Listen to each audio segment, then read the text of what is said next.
Boa noite, na paz do Senhor a todos e a todas. Nós estamos aqui em mais uma live pela Faculdade Refidim, da cidade de Joinville, Santa Catarina. E hoje iniciaremos uma série de lives muito importantes com o professor Dr. Maxwell Fajardo, o professor Mário Sérgio Santana, que já eu vou chamar aqui na tela.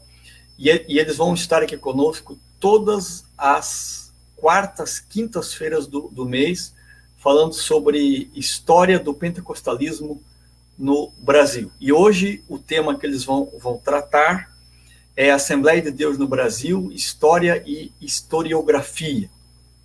E você é muito bem-vindo aí na nossa live, e nós temos uma imensa satisfação e alegria em ter você aí como nosso ouvinte, assistente e participante da nossa live.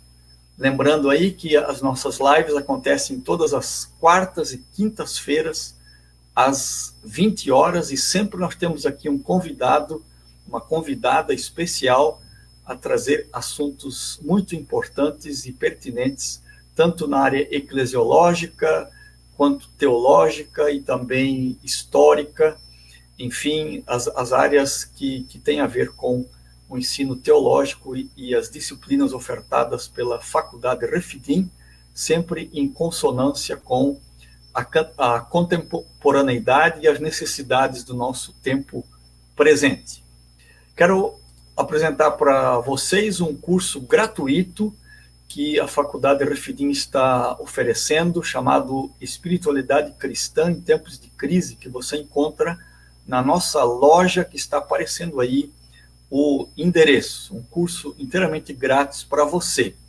E nós acabamos de lançar na nossa loja o curso Pregação Relevante. Entra lá e adquira esse curso. Esse obviamente, não é grátis, né? O único grátis é o Espiritualidade Cristã em Tempos de Crise, mas nós temos 3 especialistas, professores especialistas na área, falando, ensinando como fazer uma pregação relevante. E um deles é o nosso conhecidíssimo professor Edson Bruno Zilzi, que tem programas de rádio e TV e também no YouTube por todo o nosso Brasil. Um outro curso nosso é Aconselhamento Cristão e Cuidado, também disponível em nossa loja. Temos o curso Práticas Pastorais e Seus Desafios. Também o curso História e Teologia do Pentecostalismo, quem quer se aprofundar mais nessa área. Temos também o curso Igreja e Missão. E lembrando que todos esses nossos cursos, eles têm videoaulas e também textos, e no final os nossos alunos recebem um certificado de que fizeram o curso. E nós temos também inédito no Brasil o primeiro comentário bíblico em vídeo. E a Faculdade Refidim, através de seus mestres e doutores, fez um estudo sobre o Evangelho de Mateus, dividido em 100 vídeos. Portanto, o Evangelho de Mateus foi dividido em 100 temas, e cada tema é comentado pelos nossos professores. E nós também temos o nosso bacharel em teologia, reconhecido pelo MEC. Você pode acessar de qualquer lugar do Brasil ou do mundo, fazer o nosso curso, e na comodidade do seu lar e conforme o seu tempo. Portanto, é uma oportunidade ímpar de estudar teologia em casa, num curso reconhecido pelo MEC. E temos também o nosso curso básico, médio e avançado em teologia, que funciona em núcleos nas igrejas. Procure aí o seu pastor, o seu líder, e veja se na sua igreja há este curso. Se não há, peça a ele para instalar na sua igreja o curso básico, médio e avançado em teologia da Faculdade Refidim. E já a partir da próxima semana, ou amanhã ainda, nós estaremos lançando o nosso mais novo curso de teologia, totalmente à Distância. O curso básico em Teologia à Distância estará disponível a partir de amanhã aqui na nossa loja Faculdade Refidim, tudo junto.edu.br. E para quem mora em Joinville, temos o nosso colégio evangélico, né, e você pode colocar o seu filho desde a educação infantil e o ensino fundamental. Pois bem, a nossa live de hoje, então, vai falar sobre a Assembleia de Deus no Brasil, história e historiografia, com o professor Maxwell Fajardo e também com o professor Mário Sérgio Santana. Quero dar as boas-vindas aos nossos professores. O doutor Maxwell Fajardo, ele tem mestrado em Ciências da Religião e também tem doutorado em História pela Unesp e é graduado em História, Pedagogia e atualmente está fazendo curso de Teologia, bacharel em Teologia na Faculdade Refidim.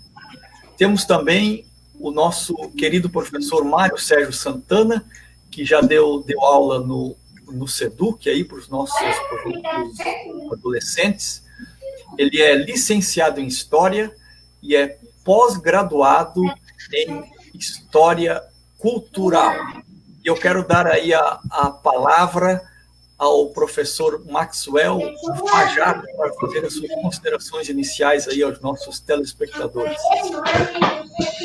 Bom, boa noite, a paz do Senhor Jesus para todos que estão acompanhando aqui esta live. Eu quero inicialmente falar da minha alegria, da minha satisfação em receber o convite da Faculdade Refidim para estar aqui mensalmente, né, a partir de hoje, discutindo esse assunto tão empolgante, que é a história das Assembleias de Deus, e junto com um amigo de longa data, o professor Mário Sérgio Santana. Então, para mim é uma alegria, uma satisfação, nós temos certeza que será um período aí de muita aprendizagem, será um período muito bem aproveitado, esse período que nós teremos aí dessas lives.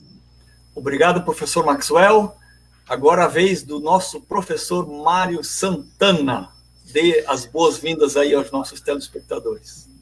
A paz do Senhor a todos. É uma alegria muito grande estar entre amigos, pastor Maxwell, pastor Clayton, para tratar, né, conversar, dialogar assuntos que são apaixonantes, né? Eu sou apaixonado por história e estou entre amigos e tenho certeza que vamos aprender muito com todos nessas lives. O professor Gander está dando um abraço aí para vocês dois. Obrigado.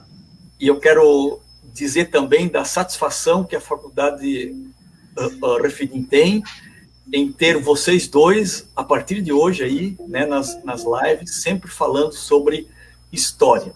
Tanto o professor Maxwell quanto o professor Mário Sérgio Santana são duas referências nacionais em termos de história das Assembleias de Deus, e a Faculdade Refidim não poderia deixar de abrir espaço essas dois personagens tão importantes da história das Assembleias de Deus no Brasil. Ambos têm uma vasta experiência nessa área, com muitas pesquisas, né, com livros e artigos, e o professor Mário Santana tem um blog, né, e uma fanpage especial onde ele fala somente sobre a história das Assembleias de Deus. Depois ele pode falar mais sobre isso, né, e obviamente o professor Maxwell Fajardo tem o seu livro, né, também que é baseado na sua tese de doutorado. Portanto, nós vamos ser muito enriquecidos todas as quartas, quintas-feiras de cada mês com história das Assembleias de Deus no Brasil. Antes de eu deixar os dois, né, eu quero aqui aproveitar aqui a presença do Daniel, do Evandro, dar também as boas-vindas aqui ao Cleiton, aliás, a Adriana, né, que tá mandando um abraço para mim, ok? O Fábio, que é o nosso aluno, também está aí com a gente.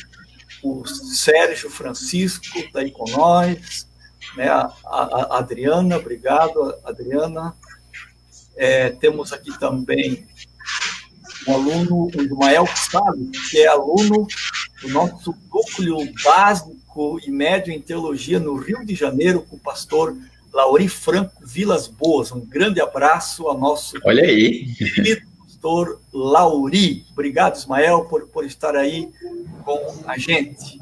Também o Fábio Borges está aí conosco, o Valdemar Matos, o Adenilson Domingos está dizendo aqui que o Mário Sérgio e o Maxwell são grandes referências para o estudo das Assembleias de Deus no Brasil. Está aqui também o meu grande amigo, o pastor Moisés da Silva, que é diretor do Lar João 3,16, esteve aqui conosco há uns 15 dias atrás, numa live excelente, que está disponibilizada lá no meu canal do YouTube. Se alguém quiser assistir, o tema foi o Evangelho e as crianças em situação de vulnerabilidade social. Grande abraço, meu querido amigo Moisés da Silva. Também o Edson La Cruz, essa live de hoje terá muito conteúdo, riqueza, obrigado. O Edson aqui é de Brasília, né? E o Gesiel aqui está admirado com a presença dos nossos queridos professores aqui. Então eu vou me retirar da live agora e deixo a palavra aí com esses dois encantadores, grandes professores de história do pentecostalismo e das Assembleias de Deus do Brasil. Boa live para vocês aí, que Deus abençoe e tenham aí uma excelente discussão nesse dia de hoje. Amém. Muito obrigado, Dr. Clayton. Mário Sérgio, contigo. Vamos começar, então? Vamos lá. O tema da nossa live é Assembleia de Deus, História e Historiografia. Então, para que venhamos a compreender melhor tudo que vai ser comentado aqui, é bom a gente comentar primeiro o que é história e o que é historiografia. Então, vou passar essa pergunta para o pastor Maxwell. Pastor Maxwell, qual a diferença? História e historiografia?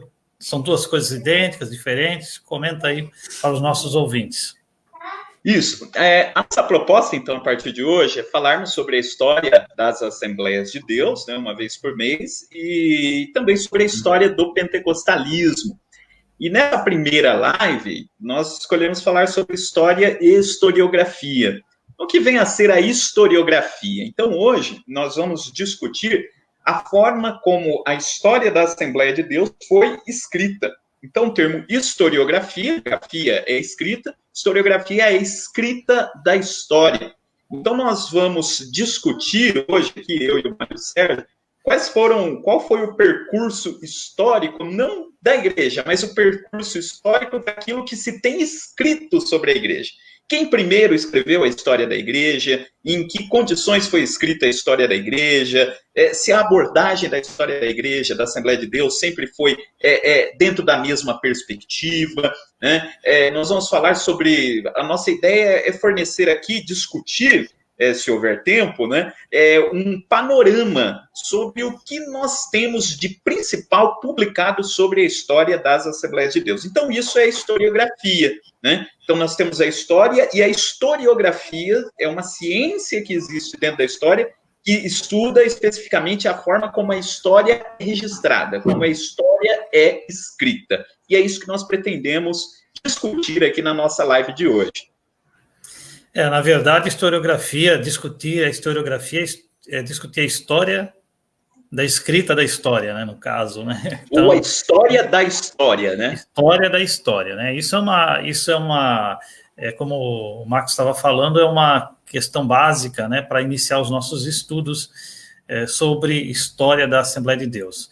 Pois bem, a minha próxima pergunta para o professor Maxwell, para nós interagirmos, Quais são os livros, né? Vamos dizer, eu sou um estudante, eu quero começar a estudar a história da Assembleia de Deus. Quais são os caminhos que devo percorrer? Quais são os livros que eu devo ter na minha biblioteca, que devo procurar? O senhor tem alguma sugestão aí, pastor Maxwell? Bom, então, nós vamos discutir um pouquinho sobre essa história, né, desse registro histórico das Assembleias de Deus, né, quando primeiro isso começou. Então, nós vamos tentar aqui partir de duas perspectivas. Nós vamos falar sobre os livros oficiais de história da igreja e também vamos falar um pouquinho sobre qual é o panorama dos estudos acadêmicos sobre a história das Assembleias de Deus hoje, né? Logicamente, hoje nós já temos uma série aí de publicações, nós vamos conseguir passar por todas elas, mas nós queremos destacar algumas, até porque nós vamos ter depois, uma vez por mês, aí, esse espaço para darmos seguimento a essa nossa conversa. Mas eu acho que a gente pode começar dizendo quando é que a história da igreja ela começou a ser escrita. Quando é que começou a se ter essa preocupação nas Assembleias de Deus em se registrar a sua história? E nós podemos dizer que esta preocupação, ela começa a nascer de uma forma mais evidente no cinquentenário da igreja. Então, a igreja, todos sabem, foi fundada em 1911, em Belém do Pará, e o cinquentenário da igreja aconteceu em 1961. E foi por ocasião do cinquentenário da igreja que foi lançado o primeiro livro de história das Assembleias de Deus, um livro que foi produzido pela própria denominação e foi escrito com essa ideia de justamente marcar, né, esse cinquentenário da igreja, que é o livro História das Assembleias de Deus no Brasil, escrito por Emílio Conde, né? Então, o Mário Sérgio pode confirmar, esse foi o primeiro registro oficial que nós temos. Sim. O primeiro grande livro de história que nós temos das Assembleias de Deus foi a publicação de Emílio Conde, publicado lá em 1961. Aliás, o Maxwell, o Emílio Conde, ele fez esse livro com base em relatos e depoimentos de muitos pioneiros que ainda estavam vivos, né? Ele conseguiu compilar, né? Ele teve acesso a muitos pioneiros para poder contar, né, as histórias e a colaboração dos missionários suecos, alguns ainda que estavam por ali, né? Essa é a grande questão. E o livro do Emílio Conde, ele, nos seus primeiros capítulos, ele dá bastante destaque aos fundadores da igreja, ao início da igreja ali nos seus primeiros anos, e depois cada um dos capítulos é dedicado à história da igreja nos estados, né, brasileiros. Essa é a estrutura desse livro do Emílio Conde, que já foi lançado, né, Mário, em várias edições. Né? Eu tenho aqui comigo a edição de 2008, mas parece-me que no centenário da igreja foi lançada uma nova edição, né, que é a edição mais recente. Então, a gente poderia dizer que, se a gente fosse falar, né, o básico, né, da história da igreja, as três principais obras, em se tratando da história oficial da igreja, é o livro do Emílio Conde e as biografias dos fundadores. O Daniel Berg e o Gunnar Vingre, ambos têm biografias publicadas. E depois nós tivemos outras versões da história das Assembleias de Deus publicadas também pela CPAD. E quais seriam essas versões? Lembra? Então, e tenho elas aqui, inclusive. Em 1961, então, o Emílio Conde publicou a História das Assembleias de Deus no Brasil. Depois nós temos a segunda História das Assembleias de Deus, que foi publicada em 1982. Esse aqui eu tenho, inclusive, até o livro na sua edição original, História das Assembleias de Deus no Brasil. Esse foi publicado em 1982, sob a organização de Abraão de Almeida. Depois nós tivemos, em 1997 foi quando aconteceu o segundo Congresso Mundial Pentecostal, que aconteceu em São Paulo. Por ocasião desse congresso, foi lançada a terceira história oficial das Assembleias de Deus, que é o Guia História Ilustrada das Assembleias de Deus. Esse é o título exato, né? Síntese histórica. É um livrinho de... Perdão, é um livro de capa verde, né? Isso. Um livro de capa verde, brochura. E que foi escrito pelo Joanir de Almeida. Joanir de Oliveira. De Oliveira. Isso, foi só para ver se você estava atento. Ah. Foi feito pelo Joanir de Oliveira, é a terceira história das Assembleias de Deus. E depois, né, quando nós adentramos aí por volta do ano 2000, 2001, né, a CPAD começou a organizar outras biografias de missionários suecos, principalmente. Em 2004, nós tivemos a publicação do livro História da Convenção Geral das Assembleias de Deus no Brasil, que é esse livro Sim. aqui. Esse livro também é fundamental, é uma das principais obras da história oficial da igreja, que foi escrito pelo Silas Daniel em 2004. E em 2011, por conta do centenário da igreja, várias outras obras começaram a ser publicadas, e nós temos, inclusive, vários trabalhos que foram escritos pelo pastor Isael de Araújo. Né? Ele tem, por exemplo, um livro que foi lançado em 2011, sobre os 100 acontecimentos, né, que marcaram a história das Assembleias de Deus no Brasil. Tem o livro das 100 mulheres, né, o destaque das 100 mulheres da história assembleiana. Temos também o Dicionário do Movimento Pentecostal, publicação de 2007, também do pastor Isael de Araújo. Então, em linhas gerais, nós podemos dizer que este é o panorama da produção oficial, né, os livros produzidos pela CPAD sobre a história da igreja. Só destacando, também tem um livro mais recente, História do Movimento Pentecostal, do pastor Isael de Araújo, que ele trata de maneira mais ampla. Sim. O movimento é uma síntese, né, do movimento pentecostal. E também nós temos, além das biografias, eu gostaria de comentar com o pastor Maxwell, que os estudantes vão ver que o livro do Emílio Conde, ele se torna o padrão para os outros livros, as outras edições nos estados, né? Porque aquilo que o Emílio Conde ele colocou como na sua escrita padrão é repetido nos outros estados também. A gente vê, né? Aquela síntese, né? Começou com Daniel Berg e Narv Ingrim, chegou a tal lugar, e tal lugar foi desenvolvido pelos pioneiros. Mas nós também temos, pastor Maxwell, para quem gosta de história, para quem deve estudar história, nós temos publicações institucionais também de outras editoras, por exemplo, a editora Betel. Editora Betel, nós temos alguns livros que são interessantes para quem quer estudar a história da Assembleia de Deus. Então, se eu poderia falar, nós temos o Davi Cabral, né? O livro Davi Cabral, que é a outra face da história. Ele faz um contraponto à história, versão CPAD, né, no caso. Exatamente, né? Como você que conhece bem a história das Assembleias de Deus, sabe que as Assembleias de Deus, elas estão divididas em uma série de ministérios, em uma série de grupos. Então, nós estamos falando aqui das publicações do grupo da CPAD, né? Que seria o grupo mais antigo, o grupo principal. No entanto, há outras obras de história. Então, o Ministério de Madureira, por exemplo, tem aí a sua historiografia também, né?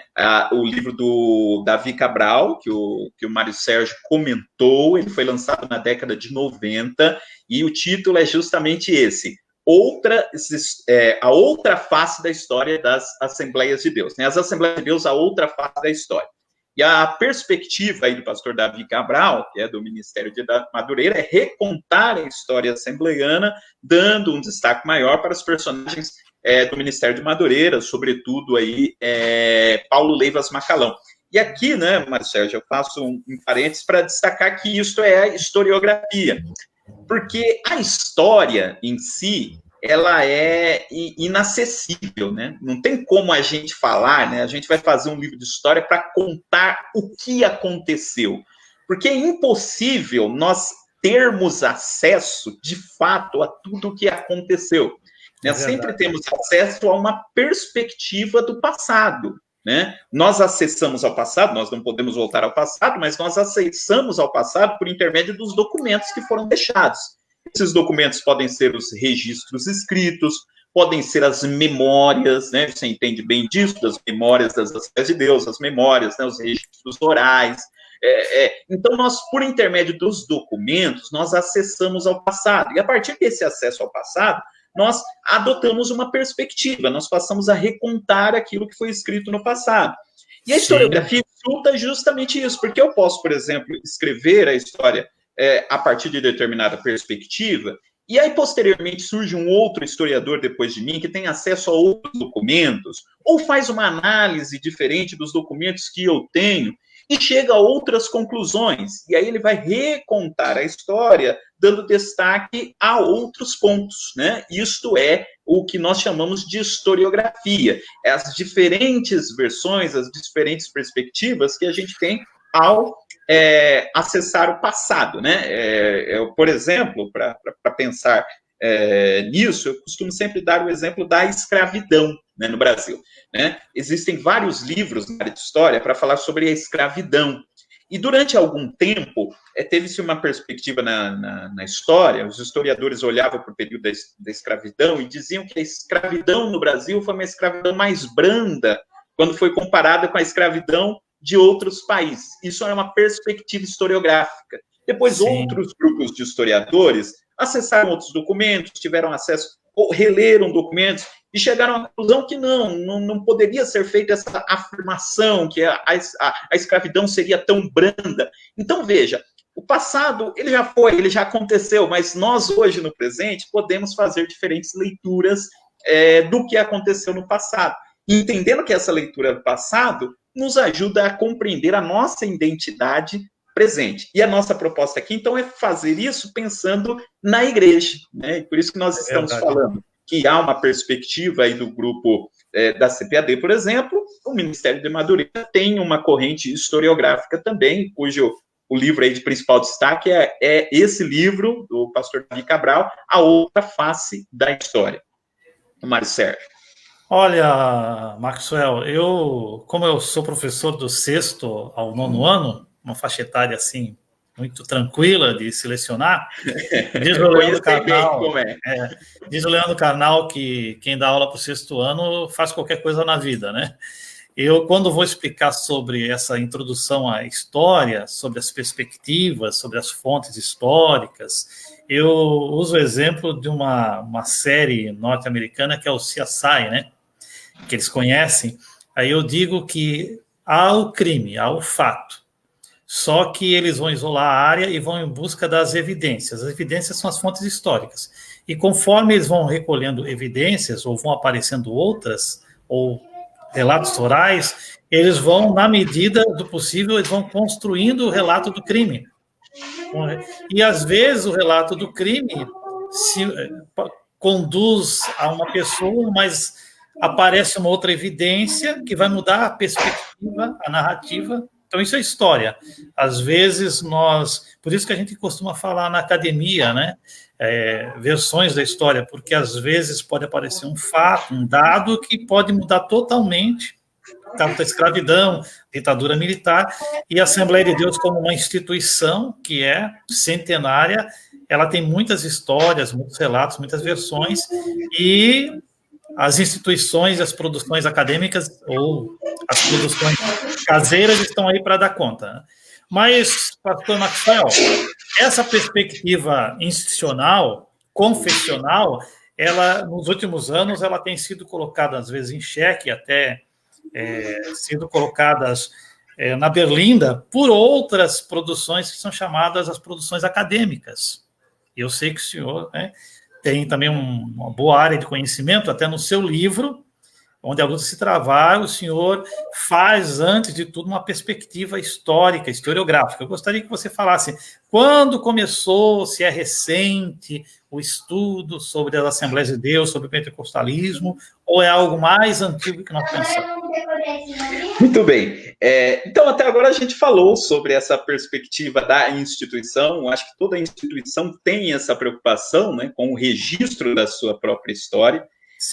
A gente precisa saber a nossa história, porque a nossa história define, né, trabalha na nossa identidade presente. Sabendo o que eu fui no passado, que eu consigo me localizar, né, no presente. Por isso que o estudo da história é muito importante.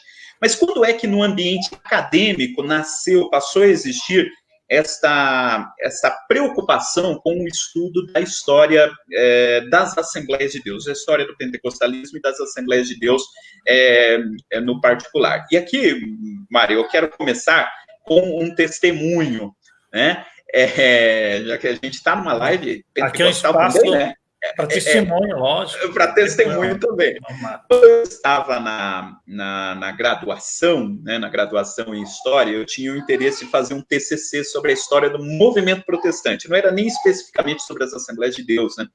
E eu lembro que eu procurei alguns professores que eu tinha interesse que me orientassem, e eu ouvi assim, uns 3 professores, e os 3 falaram para mim: olha, é muito interessante o tema que você quer, mas eu não conheço nada escrito na área de história sobre isso.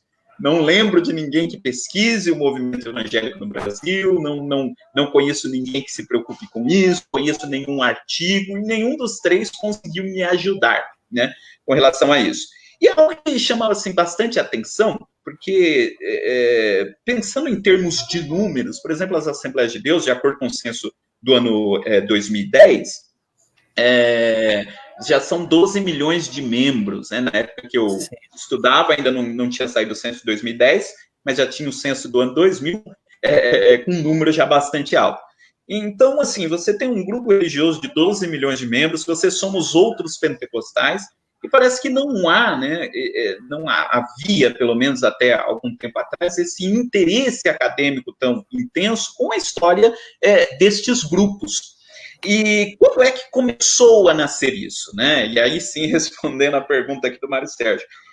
Na realidade, as primeiras produções acadêmicas que nós temos sobre as Assembleias de Deus começaram lá na década de 60. Mais ou menos nesse período, um pouco depois que a Assembleia de Deus teve a preocupação com o registro da sua própria história, com o livro do Emílio Conde, as primeiras referências acadêmicas são do livro do pesquisador francês que estava trabalhando na USP na época, Émile Leonard, né? O Émile Leonard, ele escreveu um livro chamado O Protestantismo Brasileiro. Esse livro, O Protestantismo Brasileiro, ele reúne vários artigos que ele escreveu na década de 60, e lá ele faz uma referência às igrejas pentecostais, a Assembleia de Deus, no caso, e a Congregação Cristã no Brasil. Ele chama de igrejas iluministas, né? E ele pensava em iluministas justamente por conta da iluminação do espírito, enfim. Foi a primeira referência que houve na área de história, especificamente, foram os trabalhos de Emílio Leonard. Depois, na década de 80, tem outro livro que foi publicado com artigos dele, né? O Iluminismo em um Protestantismo de Constituição Recente. Mas o livro era sobre o movimento protestante como um todo, e há poucas referências ali à Assembleia de Deus. E depois, na área de história, especificamente, não há uma preocupação em se produzir, né, sobre a história das Assembleias de Deus. Mas na área de sociologia, na década de 60, tiveram vários trabalhos que se preocuparam em estudar o movimento pentecostal na década de 60. Era a época em que o movimento pentecostal começou a chamar a atenção da sociedade, principalmente nas grandes cidades, né? E você tem vários trabalhos que foram publicados. Então, eu vou citar aqui, por exemplo, o trabalho de Beatriz Muniz de Souza, né, que fez o trabalho sobre a presença dos pentecostais na cidade de São Paulo. Você tem Cândido Procópio de Camargo, né? São alguns trabalhos que se preocuparam em entender como que os pentecostais, aí não é especificamente a Assembleia de Deus, mas como os pentecostais estavam crescendo, né, nas grandes cidades. Isso passou a ser na década de 60, na década de 70, estes trabalhos, e são trabalhos aí da área de sociologia, né? Depois, posteriormente, nós temos lá na década de 70 o Francisco Cartacho Rolim. Francisco Cartacho Rolim, ele era padre, e ele tem uma preocupação em estudar o movimento pentecostal. Tem até um livro dele daquela coleção famosa Primeiros Passos, né, o que é pentecostalismo, é do Francisco Cartacho Rolim. O que preocupava o Cartacho Rolim para estudar os pentecostais ele queria fazer uma comparação com as comunidades eclesiais de base da Igreja Católica, né? Ele fez um estudo pensando nesse modelo das comunidades eclesiais de base. Por que o pentecostalismo não teria seguido diretrizes semelhantes a esse modelo? E foi o que ele pesquisou na década de 80. Depois, na década de 90, Marcelo, se quiser comentar alguma coisa, pode interromper. Pode ficar à vontade. Depois, na década de 90, nós temos um texto que se tornou um texto clássico aí sobre os pentecostais, que é do Paul Freston. Né? Hoje, inclusive, se tornou muito popular a ideia lá dos pentecostalismos desenvolvidos em 3 ondas. Quem nunca ouviu falar, né? Na primeira onda, o pentecostalismo clássico, a segunda onda, que é o pentecostalismo de cura divina, depois a terceira onda, que é os neopentecostalismos. Essa teoria das ondas foi desenvolvida pelo Paul Freston, foi um doutorado que ele... Sim. A questão do etos sueco-nordestino também é um conceito dele, né, que é muito reproduzido, é ele que foi em 1993, quando ele fez a tese, era sobre os pentecostais e política, né, os evangélicos e política, e lá ele escreve bastante sobre as Assembleias de Deus. Ele é que tem essa primeira sacada, né? As Assembleias de Deus têm isso, o etos sueco-nordestino, ou seja, foi fundado por suecos, mas se desenvolveu no ambiente nordestino. Então, é uma igreja que tem características suecas e características nordestinas.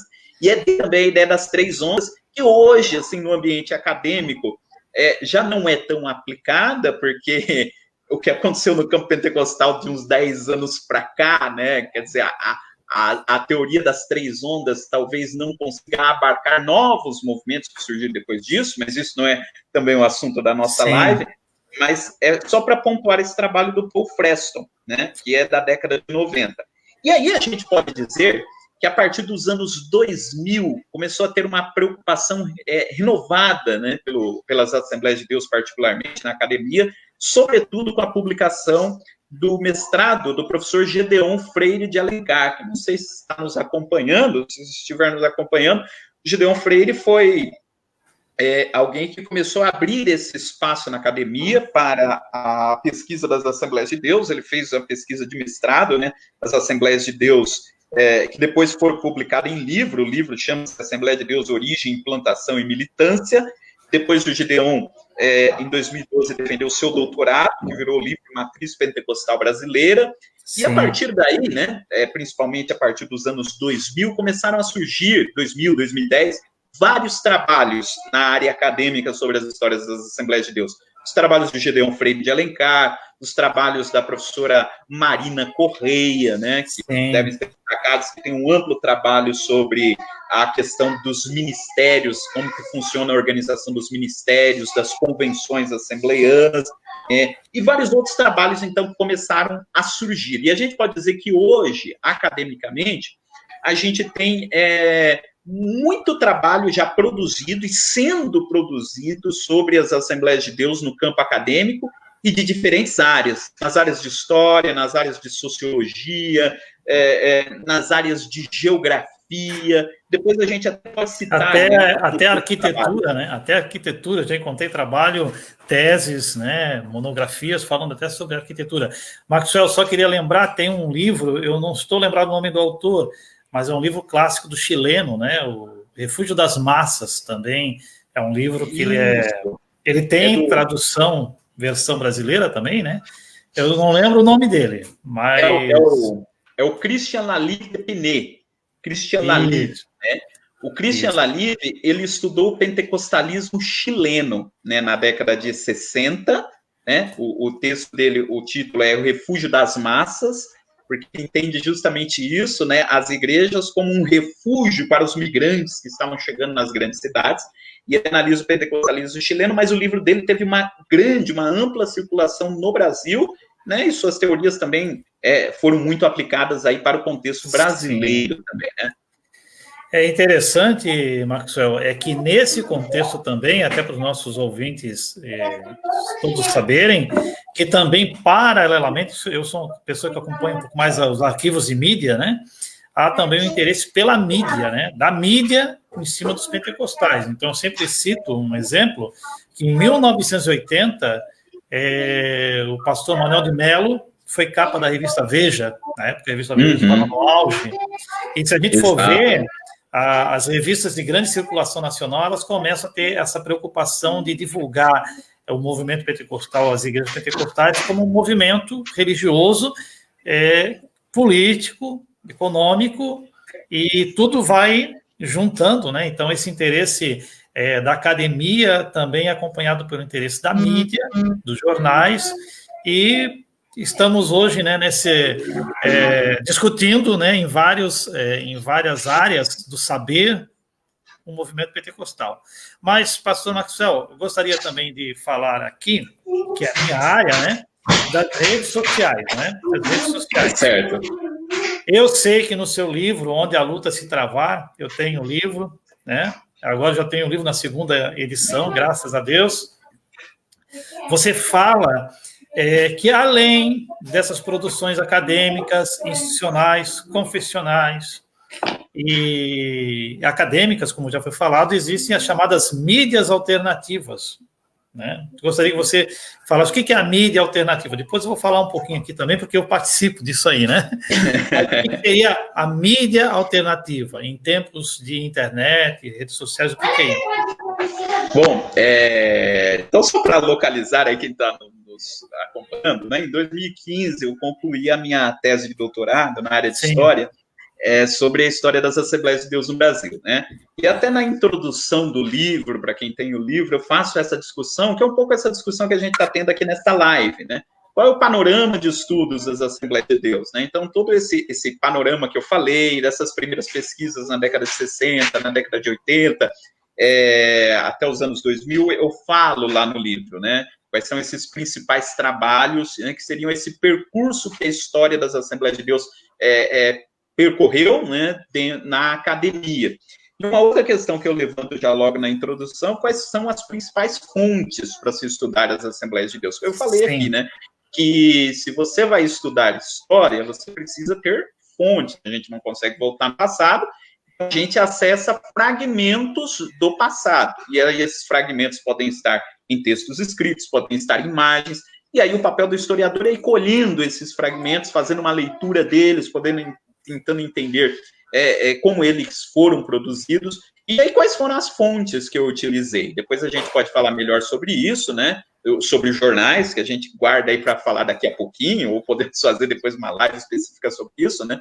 Os jornais, que são produções da igreja, os livros oficiais de história da igreja, que nós citamos lá no começo, foram fontes fundamentais. E uma fonte que eu utilizei muito é aquilo que eu chamo lá na minha introdução da mídia alternativa assembleiana. O que é a mídia alternativa assembleiana? Então, com a ampliação das redes sociais, do mundo da internet, criou-se aí um espaço muito amplo para a circulação de informações sobre a história da igreja, que muitas vezes não circulariam com isso. Às vezes circulariam ali oralmente, nós não teríamos acesso. Então, há blogs que eu utilizei, tanto para entender a situação atual da igreja, no momento em que eu escrevi, como também ter acesso ao passado, né? E aí a principal referência nessa área é o blog Memórias das Assembleias de Deus, que é coordenado pelo Mário Sérgio Santana, que reúne ele faz um trabalho pesquisando em uma série de fontes, faz ali um texto sintético, coloca lá no blog, né, que nos dá acesso a várias informações, e também agora com o grupo Memórias das Assembleias de Deus lá no Facebook, tem-se essa possibilidade de colher memórias da igreja que estão espalhadas pelo país, né, e acaba se tornando, então, uma fonte importante para quem quer pesquisar a história da igreja, né? Então, eu cito lá o Memórias das Assembleias de Deus, e existem outros blogs na internet que eu utilizei. Eu gosto muito do Balido, né, do Judson Canto. Eu acho assim o nome do blog fenomenal, o Balido, né? Você falar de Balido é o som que a ovelha faz, né? Então, para falar da igreja, né, o Balido é a voz da igreja, a voz do povo, né? O Balido. Sim. E ele tem uma parte lá que ele fala de memórias, as suas impressões ali sobre a igreja, enfim, e vários outros vários materiais na internet, né, que valem a pena ser pesquisados e podem servir de fontes também para trabalhos sobre a história da igreja. Sérgio entende isso melhor que eu. As redes sociais, elas têm uma vantagem, né, principalmente Facebook, Instagram, mas Facebook principalmente, porque você tem um termômetro, né? Você tem um termômetro, e a gente percebe ainda, para quem está estudando a história, ou quer pegar assim, um viés, que certos assuntos ainda são assim de grande audiência, de grande polêmica. E tem uma outra coisa interessante, é que permite uma troca muito mais imediata com os produtores, né, ou com os autores de fotos e de documentos. Então, uma experiência que eu tenho é de receber muitos depoimentos, testemunhos, versões de pioneiros, né? Isso que é muito interessante. Conseguimos, o grupo ali, né, que está me acompanhando, nós temos agora um grupo ali que administra, né, não sou só eu, que nós recebemos muitas vezes fotos, informações e conseguimos publicar. E depois tem os comentários, que é um fenômeno à parte, né, que o pessoal gosta. Esses dias aí alguém entrou em contato comigo e falou o seguinte: olha, irmão, eu gosto de entrar lá para ler os comentários, né? Os comentários que são interessantes, porque você vai vendo, né, as visões antagônicas, você vai vendo... porque a Assembleia de Deus ela é muito heterogênea. Então, às vezes, você fala de um assunto, publica uma foto falando de um assunto e você vai vendo outras versões, né? Outros olhares, outros comentários, isso é interessante. E o blog, até para explicar para os ouvintes, o blog ele surgiu há 10 anos passados, porque estava até na onda dos blogs, né? Dos blogs, né? Estava na onda eu acho que agora parou até um pouco. E eu queria... Onda, eu tinha um blog nessa onda aí. Várias pessoas criando o blog, né? Seria... E o que aconteceu? Eu criei o blog justamente porque eu tinha já algumas leituras acadêmicas, e eu queria divulgar isso, eu queria sair daquele modelo institucional, de se contar a história, e partir para algo mais sociocultural, contextualizado. E fui fazendo esse trabalho. Eu lembro que o primeiro texto foi sobre Paulo Levas Macalão.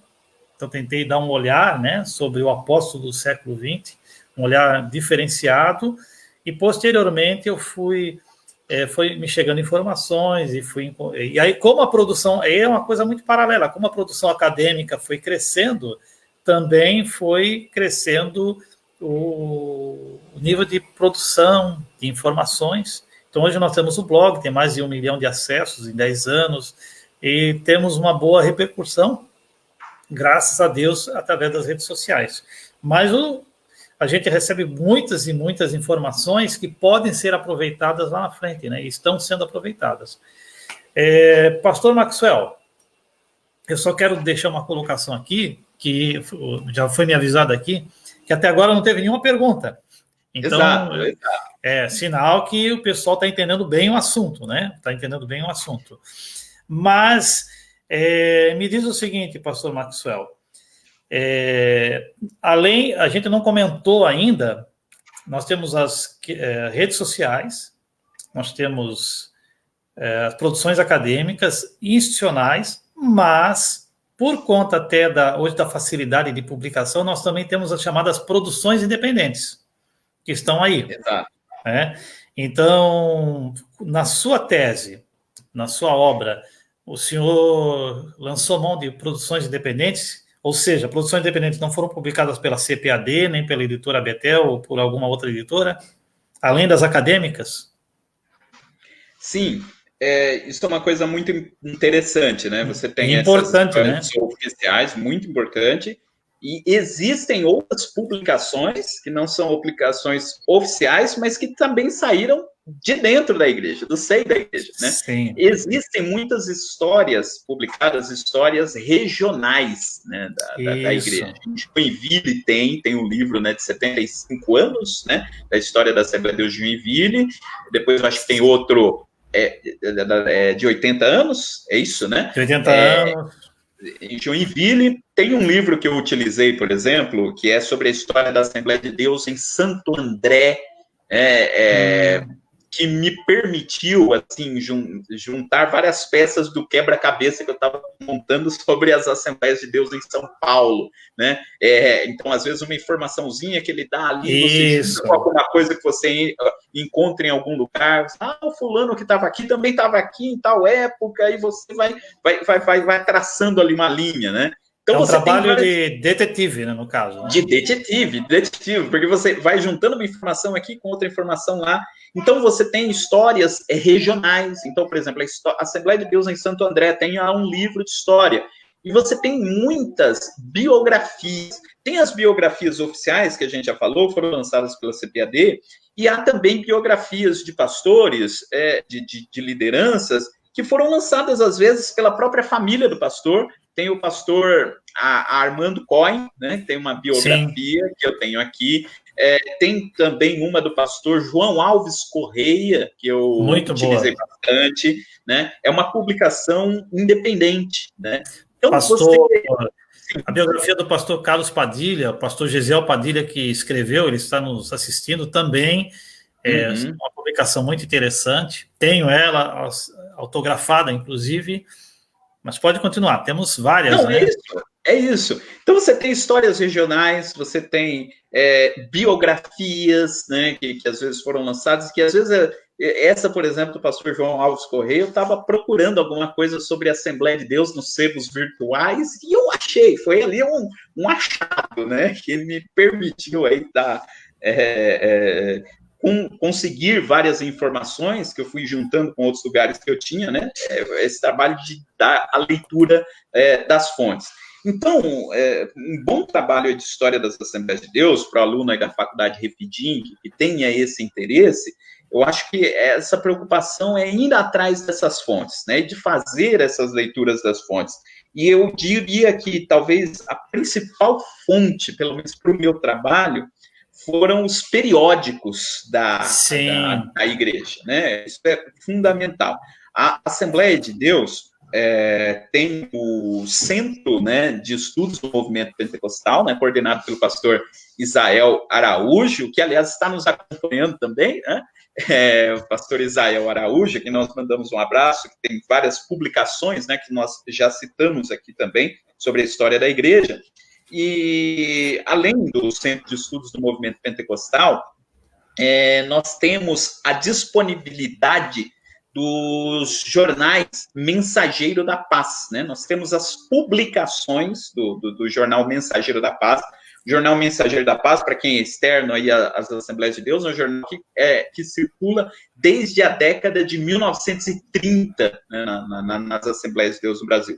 Então, quando você vai estudando o Mensageiro da Paz, você vai lendo, você vai percebendo diferentes etapas na história da igreja, né? Você vê que o jornal, em determinado momento, tinha determinada postura editorial, ele tinha determinado formato, tinha determinados tipos de artigos, depois o estilo foi mudando, não é? Então, você consegue ter acesso a muita coisa que aconteceu na grafia.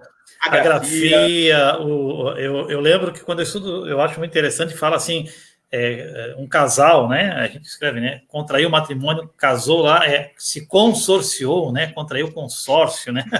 Até as palavras, né? São diferentes, que a gente tem que pegar um dicionário para entender, às vezes. Exato. Então você consegue ter esse acesso, né, à história da igreja, porque a história também, né, Mário Sérgio, é isso, né? Porque é muito fácil a gente ir para o passado e você fazer uma leitura do passado com esse olhar do presente, achando que talvez todas as preocupações que você tem aqui hoje é justamente as preocupações que Daniel Berg e Gunnar Wingre tinham lá em 1911. Não eram. A época era outra, o período era outro, as preocupações eram outras, né? A gente está olhando para a história da igreja e alguém que sabe que a igreja hoje tem 12 milhões de membros, né? Quer dizer, Daniel Berg e Gunnar Wingre, os primeiros... não sabiam que a igreja chegaria nesse ponto que chegou. As preocupações eram outras, a forma de ver a igreja era outra.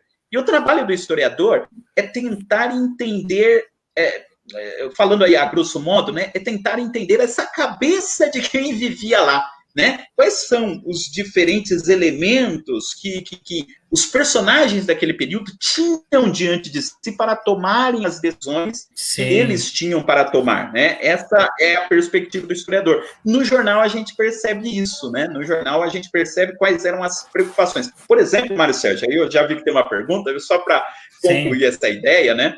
Ao analisar o jornal Mensageiro da Paz, e, por exemplo, o jornal Boa Semente, que é o jornal anterior ao Mensageiro da Paz, a gente percebe que existia uma preocupação muito grande em se destacar as questões relacionadas aos dons espirituais e ao batismo com o Espírito Santo. E por quê? Por quê? A igreja, aí você tenta entender o momento. Era o momento em que a igreja estava se formando num campo religioso onde você tinha as igrejas protestantes históricas, né, que não tinham a crença na contemporaneidade dos dons espirituais. Neste contexto, era extremamente necessário que a igreja mostrasse qual era a sua diferença, qual é a diferença da Assembleia de Deus para as outras igrejas que já estão firmadas. Então, nesse contexto, a gente entende por que existia um destaque tão grande. Todas as edições tinham lá um artigo sobre batismo com o Espírito Santo, sobre dons espirituais. A igreja ela precisava marcar a sua identidade nesse campo. Porque aí alguém pega um jornal posterior e aí imagina, né, alguém que não conhecesse nada do contexto, poderia, por exemplo, pegar um jornal de outra época e dizer, a igreja não crê mais no batismo com o Espírito Santo porque não tem tantos artigos quanto naquela época. Não, ela continua crendo. Continua sendo uma doutrina fundamental. Mas, às vezes, por conta das circunstâncias históricas, houve momentos onde essa doutrina precisou ser mais enfatizada do que outras, né? Então, quando você faz uma análise do documento histórico, você faz essa leitura. Por que foi escrito neste momento dessa forma? Por que agora foi dada essa ênfase? Por que em outro momento a ênfase foi outra? Né? Você não apenas pega o documento, ou o jornal, ou que esteja, e diz, aqui está a coisa foi assim como está escrito. Não, na realidade, quem escreveu com determinado objetivo, para atingir determinado propósito. E todo mundo faz isso, não é que a pessoa teve tinha segundas intenções, né? Tem casos que sim, mas assim, não é que a pessoa é maquiavélica, não, todo mundo quando escreve um texto, quando fala um discurso, ele tem objetivos, ele escolhe as palavras, ele vai dizer o que publicar, então a leitura dos documentos históricos tem essa preocupação em entender este contexto, né? Isso é fundamental, aí ao estudar a história das Assembleias de Deus também. Ô, Maxwell, nós temos uma pergunta do meu amigo gaúcho, barbaridade, tchê, David Sander Soares Pinheiro, e ele faz uma pergunta aí, né? Houve ruptura entre o modelo batista de igrejas independentes e os campos eclesiásticos adotados na Assembleia de Deus no Brasil? Eu acredito que houve. Teve ou não teve? Teve. Isso você trata no seu livro, inclusive, né? Isso eu trato no meu livro. Então, eu costumo dizer o seguinte, os suecos, eles tinham esse modelo, um modelo de administração eclesiástica bem congregacional, né? Cada igreja seria independente, cada igreja teria a sua administração, você tem uma convenção onde você reúne os líderes para debater aí problemas comuns. Cada igreja é independente, né? O Gedeon sempre destaca isso, né? Eram assembleias de Deus, né? A igreja é uma assembleia, né? Então, o sistema sueco é esse sistema congregacional, que é um sistema que continua existindo hoje, mas numa outra perspectiva. Hoje você não tem igrejas independentes, você tem redes de igrejas independentes. O que eram igrejas independentes no início se tornaram redes de igrejas, e cada rede de igreja é independente da outra igreja. Então, você mesclou dois sistemas eclesiásticos, né? O sistema congregacional junto com o sistema episcopal, né? Então, nessa mescla, nasceu esse sistema assembleiano que nós temos, que é uma igreja que é dividida em vários ministérios, e cada ministério tem aí a sua centralidade em torno da sua igreja sede. E foi nessa ruptura, né, da proposta sueca com a proposta brasileira e com vários outros fatores que acabou formando esse modelo aí que nós temos, né? Esse jeitinho brasileiro de ser, né? Exato, de romper, exato. é como na política, né? Se rompe, mas sem romper, né? E aí, falando em rompimento, o Samuel Valério faz a seguinte pergunta, que você também trabalha esse conceito de esgarçamento. Ele pede para você falar, né? Porque no seu livro você fala que houve não rupturas institucionais, mas um esgarçamento. Isso, é assim, quando eu comecei a pesquisar a Assembleia de Deus, são duas coisas, são os dois problemas que eu levanto, né? Sempre na pesquisa acadêmica você parte de um problema. O meu problema é o seguinte: como entender o crescimento da igreja Assembleia de Deus? Por que a Assembleia de Deus cresceu mais do que outras igrejas pentecostais no país, e algumas tão antigas quanto, né? E por que a igreja ela tem tantos ministérios? Por que ela é tão fragmentada em tantos grupos, né? E no começo da pesquisa eu dizia que a Assembleia de Deus ela era uma igreja fragmentada, né? Uma igreja que se fragmentou.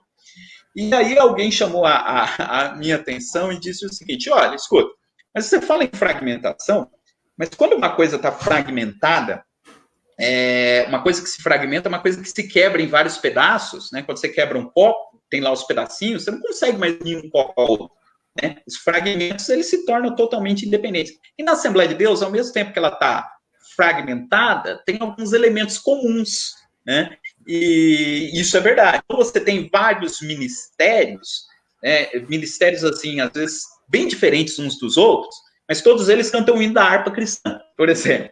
Todo mundo dá a paz do Senhor, né?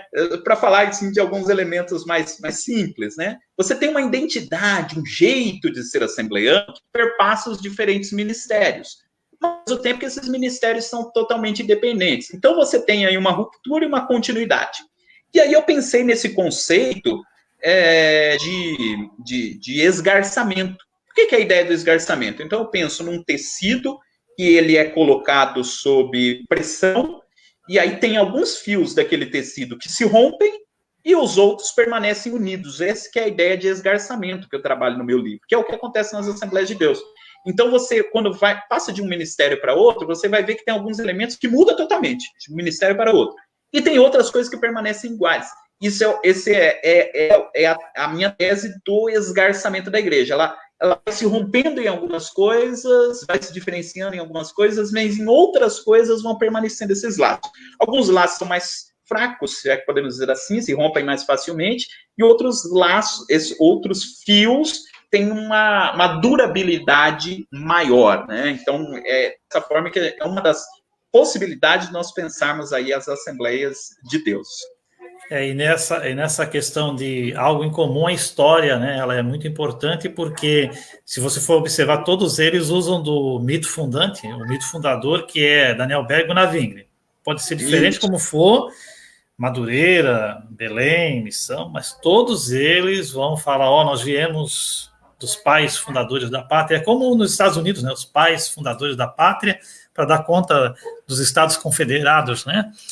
Meu irmão, temos uma pergunta aqui um pouco mais complexa, talvez a gente não pode se demorar tanto nela, mas assim, podem comer, é uma batata quente, na verdade. Podem comer. Eu vou responder, eu vou ser bem sintético, tá bom? Obrigado. Podem comentar a respeito do adentramento das ADs no campo da política. Bem, não está especificando, ele diz, não somente institucional. Eu vou dar um panorama aqui rápido, tá? Vou primeiro falar do institucional. Institucionalmente, a Assembleia de Deus, ela entra no campo político com a Assembleia Nacional Constituinte em 1986. Não quer dizer que membros da Assembleia de Deus não tiveram experiência na questão partidária. Nós temos Antônio Torres Galvão, que foi deputado estadual em Pernambuco. Nós tivemos o cunhado do Paulo Macalão, Silvio Brito, que foi vereador no Rio de Janeiro, foi suplente e assumiu.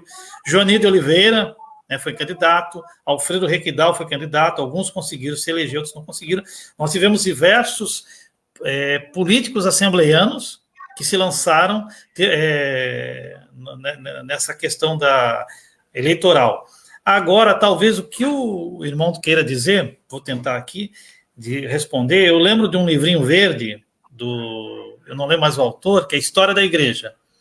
E como a igreja, ele explica ali, como a igreja ela está inserida dentro de um contexto social, é muito comum a igreja ela influencia o mundo secular, procura influenciar, mas também é influenciado. Então esse autor diz o seguinte, lá na época do Império Romano, a igreja ela vai ser influenciada pela hierarquia romana, né? Aí vai surgir os bispos, os presbíteros, os pastores que eles eram todos gente do povo, eles começam a ter o quê? Uma hierarquia, começa a ter um padrão vertical de comando, né? Nós podemos assim dizer. Então, hoje, se o irmão está se referindo à política, na verdade, no campo amplo e institucional, nós estamos vendo que, às vezes, certos padrões políticos, certas questões políticas estão sendo também repetidas dentro da igreja, né? É isso, né? Por exemplo, hoje nós vivemos, o que é a teologia da prosperidade em muitas igrejas pentecostais? É a ênfase teológica e a adaptação teológica ao capitalismo. É isso. Então, às vezes, a questão é, nós estamos vendo a política na igreja, às vezes, institucionalmente, a igreja ou o seu ministério está repetindo o que se tem na política secular e vice-versa, né? É um reflexo um do outro. É isso, mas isso também não é uma coisa também tão recente, né? Quem estuda um pouquinho da história da Assembleia de Deus sabe que antigamente, eu estava falando com a minha esposa, tem um pessoal que diz assim, porque antigamente não era assim, né? Às vezes, quando a gente vai estudar história, não é que antigamente não era assim, não tinha tanto, porque o ser humano ele é o mesmo em todos os tempos, em todas as épocas, né? Então, antigamente não era assim. Eu tenho um caso de um irmão na igreja, chegou lá, deixa eu contar essa historinha, chegou para o presbítero e falou o seguinte, irmão, antigamente tinha doutrina, irmão, antigamente santidade. Eu, quanto tempo o senhor está na igreja? Estou 5 anos na igreja. Pois é, irmão, é meio difícil você dizer antigamente. Tem mais uma pergunta, gostaria de saber se há obras acadêmicas que trabalham especificamente a problematização acerca da tensão religiosa entre a Assembleia de Deus e o catolicismo brasileiro. Olha, obras acadêmicas mesmo sobre esse assunto eu não conheço. Eu conheço obras caseiras, institucionais, que falam sobre essa tensão, mas assim, uma obra acadêmica, tens algum conhecimento, Maxwell? Eu, pelo menos... De cabeça, assim, de imediato, me lembro da pesquisa do professor João Décio Passos, da PUC de São Paulo. Ele estuda não só a Assembleia de Deus, especificamente, mas o pentecostalismo, e ele fala um pouco da relação entre o pentecostalismo e o catolicismo popular, né? De cabeça, assim, de imediato, é o que eu me lembro, né? Pesquisa por irmão Adenilson, que inclusive é pesquisador também, das Assembleias de Deus no campo acadêmico, né? Um abraço aí para o irmão Adenilson que mandou essa pergunta. Eu não tenho conhecimento. Aí tem o Paulo Júnior que fala assim, né? Creio que para estudar a história doutrinária da AD, uma fonte riquíssima são as nossas lições, lógico, que mostra a composição de nossa doutrina pentecostal assembleiana. Isso é verdade, né? Quem pega as lições de escola dominical vai ver que o currículo, né, o estudo do currículo e das lições vai mostrar uma mudança muito grande e as lições elas vão atender às necessidades imediatas da igreja também em cada tempo. E vale a pena dizer que a CPAD publicou, né, as revistas da Escola Dominical desde a década de 30. Eu tenho aqui comigo a coleção, né? Parece que a primeira edição que tem publicada é lá de 1934. São 8 ou 9 volumes grandões, assim, todas as revistas de EBD. É um material, assim, riquíssimo, sem dúvida alguma. Isso. A Marina deu aí a senha. É Teogonias Urbanas, do João Décio Passos, né? Isso. Tem uma pergunta aqui... O Durval Bulhões faz... Quando você falou a respeito das 3 ondas, a metáfora das 3 ondas do Freston, no momento atual, como você chamaria as novas comunidades evangélicas que têm um público específico? Né? Porque nós temos a primeira, a segunda onda, né? Ela já é uma definição, né? Eu acho que até o Ricardo Mariano também trabalha a questão das ondas, né? Neopentecostais. Eu diria o seguinte, a teoria das ondas, ela é uma teoria excelente para a compreensão do campo pentecostal brasileiro, mas é aquilo que a gente está falando da história, né? Ela explica o campo brasileiro na década de 90, quando ela foi explicada. Ela se aplicava perfeitamente ao campo pentecostal na década de 90, a ideia das 3 ondas. Mas é como eu falei, né, rapidamente lá. Depois disso, começaram a surgir alguns movimentos que colocaram em xeque essa perspectiva. Não que a teoria não seja boa, não, é que o momento mudou e surgiram coisas dentro do movimento pentecostal. Existem igrejas que você olha para ela e vai dizer que isso daqui é a primeira onda, segunda onda, terceira onda. Você fica em dúvida e a classificação acaba se tornando cada vez mais complicada. Você tem igrejas de primeira onda que tem características de terceira, você tem igreja de terceira. Quer dizer, o campo pentecostal brasileiro hoje é muito mais complexo do que era na década de 90. Então, hoje, nós diríamos, eu digo isso, inclusive alguns trabalhos, alguns textos que eu escrevi, que a teoria das ondas já não consegue dar conta do campo pentecostal hoje. As ondas, elas se quebraram por conta da complexidade que há no campo pentecostal hoje. Como diz alguns, já é uma teoria datada, né? É uma teoria datada. No período. Que é excelente, mas o momento mudou, né? Alguns têm que ter em mente que o Fresco, quando ele utilizou essa metáfora das ondas, ele já se inspirou em estudos norte-americanos, né? Que lá já usaram essa teoria das ondas. E aí ele aplicou aqui esse modelo. Depois o Ricardo Mariano, já em 99, ele já vai contestar a teoria das ondas. E podemos chamar, o pastor Clayton dá uma dica ali, pós-pentecostalismo, né? Outros falam tem um texto, não lembro qual foi o acadêmico, falou, no caso, mixagem, né? Faz o pentecostalismo mixagem, né? Isso, né? É uma coisa muito recente, muito nova, e o advento das redes sociais, das tecnologias, e tem mudado muito o perfil das igrejas, e até das igrejas Assembleia de Deus, né? Então, hoje, por exemplo, como você fala das ondas, até falar em etos sueco nordestino já está é uma coisa datada também, né? Porque já não estamos vivendo tanto isso aí, né? Mas, não sei, eu acredito que não temos...